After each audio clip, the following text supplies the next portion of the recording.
दिल्ली, सपनों का शहर, रहस्यों का शहर। विक्रम राठौड़, बिजनेस की दुनिया का एक जाना माना नाम, अपने स्टडी रूम में मरा पड़ा है।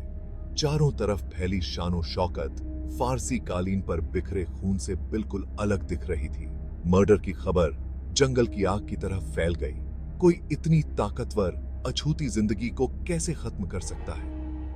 इंस्पेक्टर करण सिंह अपनी तेज दिमाग और नजरों के लिए मशहूर राठौड़ निवास पहुंचते हैं। हवा में गम और डर साफ महसूस हो रहा था, लेकिन कर्ण को कुछ और भी महसूस हुआ। एक अजीब सी घुटन। बिल्ली और चूहे का एक खतरनाक खेल शुरू हो चुका था। ये थे स्टाफ इकट्ठा था। फुसफुसाते हुए विक्रम की क्रूरता और लालच की कहानियां सुना रहा था। उसकी पत्नी संध्या, एक खूबसूरत और शांत महिला, चुपचाप बैठी थी। उसकी आंखें थोड़ी लाल लेकिन सूखी कुछ अनकहा कह रही थी। रिया, उनकी बेटी, अपनी मां की खूबसूरती की तरह जवान और नाजुक संध्या से चिपकी हुई थी, लेकिन उसके गम के पीछे कर्ण ने डर के झलक देखी। हर कोई संदिग्ध था। उनके चेहरे पर नकाब थे। S3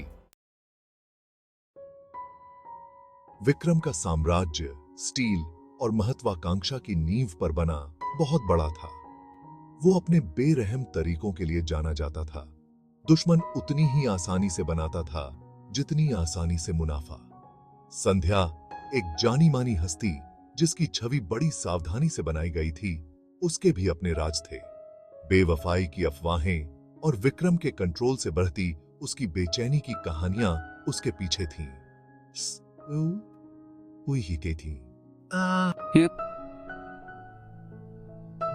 रिया, विक्रम की लाडली, एक आदर्श बेटी लगती थी, लेकिन दिखावा धोखा दे सकता है। कर्ण जानता था कि हर परफेक्ट नकाब के पीछे अंधेरा छुपा हो सकता है। परिवार का चित्र सुंदर था, लेकिन उसके नीचे राज छुपे हुए थे।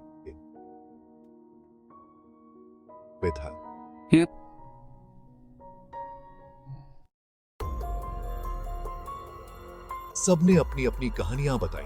हर एक बड़ी सफाई से बनाई गई थी, लेकिन आखिरकार सब झूठी निकली। संध्या ने दावा किया कि वो एक चैरिटी फंक्शन में थी, लेकिन उसकी कहानी में दम नहीं था। रिया ने जोर देकर कहा कि वो विदेश में PRH रही थी, लेकिन उसकी फ्लाइट मौत के समय से कुछ घंटे पहले ही लैंड हुई थी। इंस्पेक्टर करण सिंह ने हर चीज को ध्यान से देखा। हर गड़बड़ ने उनके शक को और बढ़ा दिया। उन्होंने स्टडी रूम को देखा। उल्टा गिलास, बिखरे हुए कागज, खून से सना लेटर ओपनर। ऐसा लग रहा था जैसे सब कुछ एक लूट की तरह दिखाने की कोशिश की गई हो, लेकिन कर्ण का मन कुछ और ही कह रहा था। पूछताछ कक्ष में तनाव छाया हुआ था। संध्या शांत रही।